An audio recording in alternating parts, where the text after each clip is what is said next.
ये Indian geography का एक टॉपिक है, भारत के भौतिक यानी कि भारत की स्थिति एवं विस्तार। भारत की स्थिति एवं विस्तार के मैंने 15 मॉडल पेपर डिजाइन किए हैं। इसमें इसी एक टॉपिक के 15 मॉडल पेपर आपको मिलेंगे इसमें। अब भारत की स्थिति एवं विस्तार आपने थ्योरी पढ़ी है या नहीं पढ़ी है कोई मतलब नहीं है, लेकिन कहते हैं कि थ्योरी पढ़ने से पहले भी एक बार ऑब्जेक्टिव को देखना चाहिए और थ्योरी पढ़ने के बाद भी ऑब्जेक्टिव से प्रैक्टिस करनी चाहिए, क्योंकि इससे अगर पहले आप पढ़ रहे होते हो तो इससे आइडिया होता है कि एग्जाम में या फिर कैसे क्वेश्चन बनने वाले हैं, तो थ्योरी को हम उसी हिसाब से पढ़ते हैं। और जब थ्योरी पढ़ने के बाद में खुद को चेक करने के लिए पढ़ा जाता है, तो कोई मैटर नहीं करता है कि थ्योरी पढ़ने से पहले ऑब्जेक्टिव करें या थ्योरी पढ़ने के बाद में। मेरा मानना है कि दोनों ही टाइम आपको पहले थ्योरी पढ़ने से पहले, किसी भी थ्योरी को पढ़ने से पहले भी आपको ऑब्जेक्टिव को एक बार देखना चाहिए और थ्योरी पढ़ने के बाद भी। तो ठीक है, इसी के साथ में ये एक सेट पहले से हो गया है इंडियन ज्योग्राफी का, भारत की स्थिति विस्तार में। ये आज दूसरा सेट है। दूसरे सेट का पहला ही क्वेश्चन है, क्वेश्चन देखेंगे। भारत में कितने राज्य समुद्र तट रेखा में हैं? भारत में कितने राज्य समुद्र तट रेखा में है? Option A 7, option B 8, option C 9, option D 10। ये वाला क्वेश्चन आरबीएससी की बुक्स में भी दिया गया है और ये वैसे कॉमन क्वेश्चन भी है जो कि सभी को आना चाहिए। इसका आंसर हो जाएगा ऑप्शन सी 9। ऑलराइट, फटाफट रिवीजन में अब नेक्स्ट क्वेश्चन है, भारत में निम्नलिखित में किस राज्य की तट रेखा सबसे लंबी है? क्वेश्चन है, फिर से रिपीट अगेन। भारत में निम्नलिखित में किस राज्य की तट रेखा सबसे लंबी है? सबसे लंबी है। Option A Maharashtra, option B Kerala, option C Gujarat, option D Paschimi Bengal.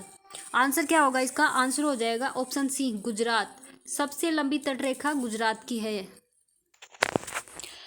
ये क्वेश्चन आंसर सीरीज एक एग्जाम में आने वाले क्वेश्चन आंसर की सीरीज है, जो कि बॉटम टू टॉप पे जाएंगे। मतलब इसमें हर तरह के क्वेश्चन मिलेंगे, बहुत इजी क्वेश्चन भी होंगे और थोड़े बहुत जाने पहचाने भी होंगे और थोड़े बहुत ना देखे हुए भी होंगे। सभी तरह के क्वेश्चन होंगे कि सबसे पहले बेसिक से जाना है तो पहले बेसिक क्वेश्चन मिलेंगे, उसके बाद में धीरे धीरे मॉडल सेट का लेवल बढ़ता जाएगा। अभी शुरुआती में बेसिक क्वेश्चन मिलेंगे, उसके बाद में जो 15 जो सेट है 15 का ये टोटल, उसमें आगे जब धीरे धीरे करके 2-4 सेट के बाद में इसका लेवल बढ़ता जाएगा, क्योंकि हर तरह के क्वेश्चन आते हैं एग्जाम में, तो कोई इश्यू नहीं है। नेक्स्ट क्वेश्चन है, निम्नलिखित भारतीय राज्यों में किससे होकर कर्क रेखा नहीं गुजरती है? नहीं गुजरती है पूछा है यहाँ पे, किससे होके भारतीय राज्यों में किससे होकर कर्क रेखा नहीं गुजरती है? नहीं पे ध्यान देना है सबसे ज्यादा। नहीं गुजरती है में कौन सा आएगा आंसर? उत्तर प्रदेश, मध्य प्रदेश, गुजरात और झारखंड। आंसर क्या हो जाएगा इसका? आंसर हो जाएगा उत्तर प्रदेश। उत्तर प्रदेश से कर्क रेखा नहीं गुजरती है। ठीक है, इसी इंपॉर्टेंट सीरीज का नेक्स्ट क्वेश्चन यहाँ पे देखेंगे, कौन सी अक्षांश रेखा भारत के मध्य से होकर गुजरती है? क्वेश्चन को ध्यान से पढ़ना है, क्योंकि कर्क रेखा, अक्षांश रेखा और ये 3-4 रेखाएं चलेंगी, तो इस पे एक ही एक से क्वेश्चंस आएंगे सेम से। इसमें कन्फ्यूजन यहाँ पे ज़्यादा हो सकता है क्रिएट, इसके लिए कन्फ्यूजन क्रिएट ना हो, इसके लिए अक्षांश रेखा, कर्क रेखा, मध्य रेखा, ये फलानी रेखा, दिगड़ी रेखा, इन सभी रेखाओं को अंडरलाइन करना है। यहाँ पे उस पहले वाले क्वेश्चन में हमने कर्क रेखा देखी, अब यहाँ पे देखना है अक्षांश रेखा। अक्षांश रेखा भारत के मध्य से होकर गुजरती है। कौन सी अक्षांश रेखा? आंसर, ये तो बहुत सा सिंपल सा सवाल है, बेसिक सा सवाल है, सभी कर देंगे। आंसर हो जाएगा कर्क रेखा, मकर रेखा, विषुवत रेखा या आर्कटिक रेखा। आंसर हो जाएगा ए कर्क रेखा। कर्क रेखा भारत के मध्य से होकर गुजरती है। ऑलराइट, अब आता है कर्क रेखा। कर्क रेखा भारत के कितने राज्यों से होकर गुजरती है? कितने राज्यों से होकर गुजरती है? कौन सी रेखा? कर्क रेखा। और रेखाओं ने उदम मचा रखा है यहाँ पे बहुत सारे। ये कर्क रेखा भारत के कितने राज्यों से होकर गुजरती है? टोटल बताने हैं राज्यों की संख्या।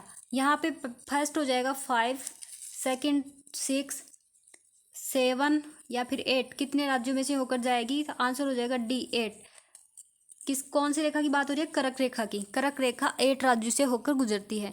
संख्या में भी यहाँ पे दिक्कत हो रही है। सबसे पहले आया था क्वेश्चन कितने राज्यों की तटीय रेखा, वहाँ पे 9 डिजिट था। यहाँ पे कर्क रेखा कितने राज्यों से होकर गुजरती है? 8। ये डिजिट भी कंफ्यूज करेंगे, तो ध्यान देना इस पे अच्छे से।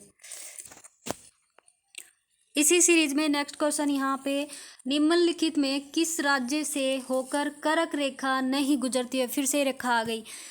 कर्क रेखा नहीं गुजरती है, किस राज्य से नहीं गुजरती है? Answer A Orissa, answer B Gujarat, answer C Rajasthan, D Paschim Bengal. Answer क्या हो जाएगा इसका? आंसर हो जाएगा ओडिशा। ओडिशा से होकर नहीं गुजरती है। नेक्स्ट क्वेश्चन है, भारत का वह राज्य जिससे होकर कर्क रेखा गुजरती है। अब गुजरती है बताना है, पहले नहीं बताना थे। गुजरती है कौन सा हो जाएगा? जम्मू कश्मीर, हिमाचल प्रदेश, बिहार, डी झारखंड। आंसर क्या हो जाएगा? आंसर हो जाएगा D Jharkhand. Very good.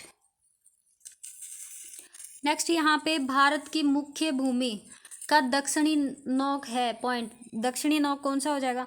Bharat की मुख्य भूमि का दक्षिणी नोक। Answer A Cape Comorin, answer B Calimere Point, answer C Indira Point, Nariman Point. Answer क्या हो जाएगा? आंसर हो जाएगा इसमें ए कैप कैमोरिन, दक्षिणी पॉइंट। नेक्स्ट क्वेश्चन, भारत के दक्षिण में सबसे दूरस्थ स्थल कौन सा है? भारत के दक्षिण में सबसे दूरस्थ स्थल कौन सा है?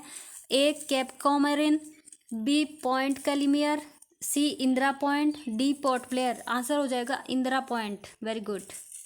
नेक्स्ट यहाँ पे नेक्स्ट क्वेश्चन, इंदिरा पॉइंट का अन्य नाम। बहुत ही सीधा क्वेश्चन है। इंदिरा पॉइंट का अन्य नाम क्या हो जाएगा? पार्सन पॉइंट, ए ला ही चिंग, पिगमेलियन पॉइंट, या इनमें से सभी। आंसर हो जाएगा इनमें से सभी, क्योंकि सारे नाम है इंदिरा पॉइंट के, सारे नाम है। पार्सन पॉइंट भी है, इसे ही लाही चिंग भी कहते हैं और इसे पिगमेलियन पॉइंट भी कहते हैं।